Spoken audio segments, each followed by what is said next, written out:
대학을 그것도 명문대를 나왔는데 도배사를 한다. 예전 같으면 생각하기 좀처럼 쉽지 않은 그런 장면이죠. 그런데 요즘은 참 많이 볼 수 있다고 합니다. 직접 보겠습니다. 화장실, 베란다, 거실, 사람들이 딛고 다니는 바닥을 내가 메꾼다는 자부심? 가장 잘 보이는 곳을 내가 채웠다는 뿌듯함? 퍼즐처럼 딱 맞춰 떨어지는 그 기분 때문에 타일공이 되었죠.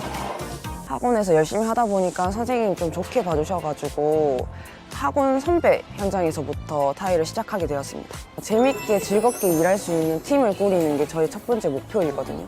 그렇게 즐겁게 팀원들하고 일을 하다 보면 돈은 자동으로 따라온다는 생각을 하기 때문에 젊은 기술인분들 모두 화이팅입니다. 네, 대학 나왔으니 잘 차려입고 남성은 넥타이 매고 큰 회사 출근해야지.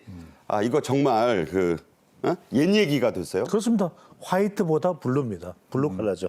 사무직에서 도배사로 이직. 도매사 아닙니다. 도배사입니다. 수입의 50%가 늘었다.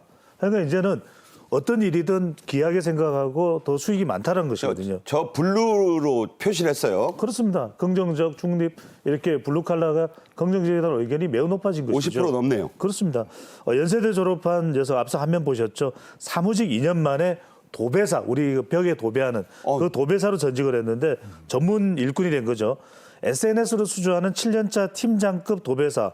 이 수익도 더 높아지고 연대 사회복지학과 나왔다고요? 그렇습니다. 산업공상은 옛말이다라는 이야기가 나오고 있는 겁니다. 그러니까 사무직 2년 만에 전직을 했고 7년 차인데 팀장급이 됐고 그러니까요. 뭐 억대라고 저 들었어요. 그렇습니다. 수입이. 말 그대로 억대 연봉에 이 기술만 있으면 또 영업망만 확대하면 더 수익은 늘어나는 것이죠. 곧 대표님도 되겠네요. 그렇죠. 만족감도 커지는 것이고요. 네. 자, 청년층의 블루칼라, 즉 이 육체 근로 선호에는 이유가 있다죠? 자기네들이 자기들끼리 자기를 뭐라고 부르냐면 공구 벨트 세대라 그럽니다. 공구 벨트. 예, 그러니까 자기가 뭐 출세나 승진 이런 거보다 자유로운 이제 그런 근무 방식이라서 노력한 만큼 벌이 그러거든요.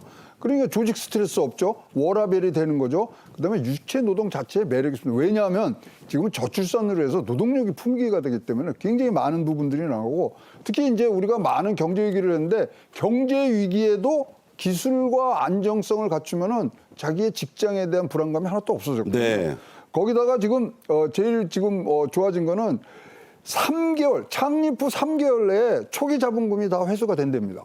등등 거기다가 마지막으로 정년이었지 않습니까? 자기가 없죠. 한 만큼 버니까 그런 등등의 이유에서 공구 벨트 세대가 이제 한 축을 이뤄가는 그런 모습을 보고 있습니다. 요 바로 윗세대를 4050이라고 부르는데 요즘 4050들 직장에서 구조조정 당해가지고 노는 사람이 많다고 해서 신사오정 세대로 불린다고 합니다. 차이가 좀 크네요. 최상목 대행은 최근 청년들과의 간담회에서 청년 고용 지원 사업 얘기를 아주 구체적으로 했습니다. 직접 들어보시죠. 청년은 뭐 대한민국의 오늘을 살아가며 동시에 내일을 만드는 주역입니다. 대한민국의 미래를 결정하는 것이 결국은 여러분이라고 생각합니다. 130만 명 이상 대학생이 그 정보 제공에 동의한 그 청년 고용 올케어 플랫폼이라는 게 있습니다. 그 사업을 통해 가지고 그 우리 청년들께 찾아가는 1:1 맞춤형 고용 서비스를 지금 본격 제공하고 있습니다. 네, 영어가 많아서 뭐 청년 고용 올케어 플랫폼 어렵습니다. 쉽게 좀 풀어주세요. 그러니까요. 설명을 또 하고 있습니다. 1:1 맞춤형 고용 서비스. 그러니까 본인이 원하는 직업을 찾아갈 때까지 최대한 지원을 해주는 겁니다. 청년 고용 맞춤형 취업 전 과정을 지원하는 정책을 확대 시행하겠다는 겁니다. 일도 구직 활동도 하지 않는 쉬었음 청년이 늘어나고 있는 저런 추세거든요. 용어를 쓴대요. 쉬었음, 그냥 쉬었음. 그렇습니다.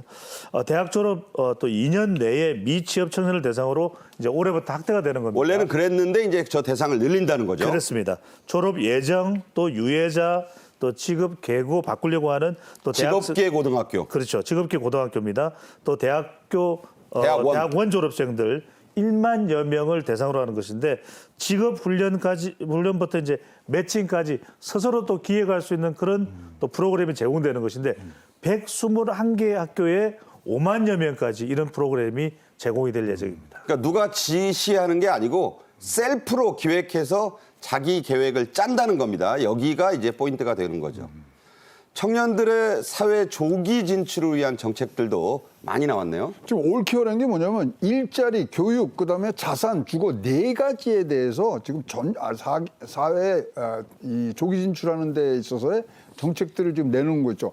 따라서 이것들은 경험을 이제 뭐 굉장히 부족하기 때문에 저게 이제 조건이네요. 네. 단순 논문은 안 하고. 안 되고 일주 25시간에 되고 현직 멘토가 지정을 해서 이런 경험을 할 수 있는 기회들을 확대해 주고요. 그러다 보니까 공공기관이나 또 뭐 여러 기업에서 고졸도 좀 뽑아라. 그래서 취업을 지금 유도하는 부분. 이게 이제 10,000명 정도가 지금 더 올라가고 있고요. 거기다 채용 장려금이 480만 원까지 지금 나갔습니다. 그래서 지금은 청년 세대들의 취업 역량을 높이기 위한 아주 전방위, 일자리, 교육, 자산, 주거의 전방위로 지금 프로그램들을 사실 올해 초부터 지금 시작하고 있고 지금 굉장히 가시화되고 있는 그런 진행 구간을 지나고 있습니다. 네. 자, 이제 장학금 얘기를 좀 해보겠습니다. 이 장학금이 국가장학금 제도가 있는데 이게 좀 부족하다는 얘기가 많아서 정부가 이번에 그 지원 대상도 대폭 늘리죠? 그렇습니다. 저 한 100만 명 정도는 150만 명이 되거든요. 이러면 받을 수 있는 사람들의 거의 70% 80%까지 다 이제 확대가 되는 거고요. 50만 명을 늘리는 거네요. 그렇죠. 50만 명이 되니까 뭐 이거는 뭐 장학생들이 거의 이제 돼가는 부분이고요.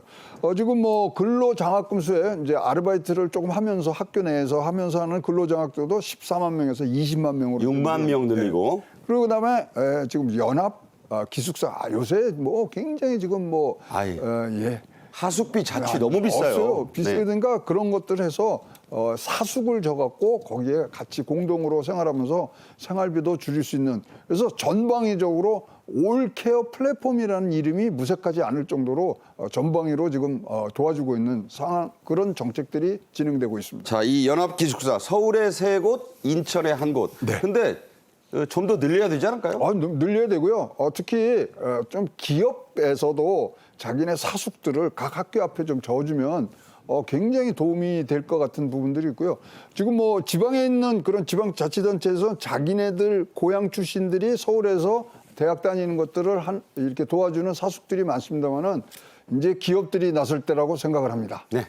자, 장학금은 뭐 이제 학업만 돕는다 생각하시는 분들이 있는데 주거 안정을 위한 장학금이 신설됐습니다.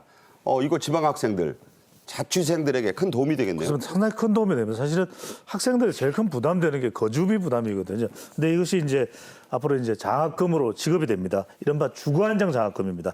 저소득층 대학생들을 대상으로 해서 주거안정 장학금이 신설됐는데 1년에 최대 240만 원이 지원되는 거니까 적지 않은 금액입니다. 20만 원씩 주네요. 월 20만 원이고 총 지원 액수는 344억 원이 책정이 되어 있습니다. 근데 중요한 것은 대학과 부모의 주소지 이것이 다른 교통권에 있어야 됩니다. 그래야 이것에 대해서 거주 장학금을 지원하는 이유가 있기 때문에 이 부분을 충분히 잘 판단하고 지원해야 되겠습니다. 자, 이걸요 한번 보여드릴게요. 말로만 그렇게 하면 안 되니까 거리가 얼마나 떨어져 있느냐가 관건인데 자, 이걸 어떤 기준으로 판단을 하느냐 설명을 좀 해주세요. 그러니까 이제 일단은 개인보다 학생보다는 부모의 집입니다. 자, 부모의 집이 서울인데 자, 볼까요? 대학이 서울인데 부모님의 집 주소가 경기 성남시다. 그러면 수도권으로 엮이는 겁니다. 그러니까 저런 경우는 거리가 떨어져 있어도 그러니까 이게 도가 다르기 때문에 그렇습니다. 버스로 통학이 가능하겠지 생각하면서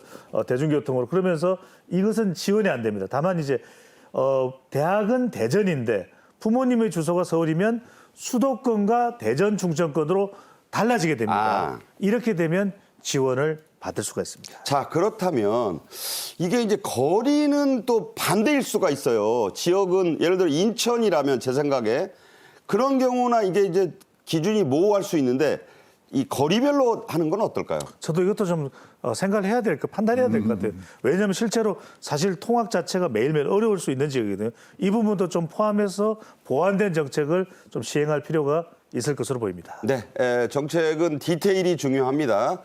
이런 정책을 할 때는 작은 생선 굽듯이 해야 된다. 이 노자에 나오는 말이죠. 큰 나라는 작은 생선 굽듯이 해야 된다.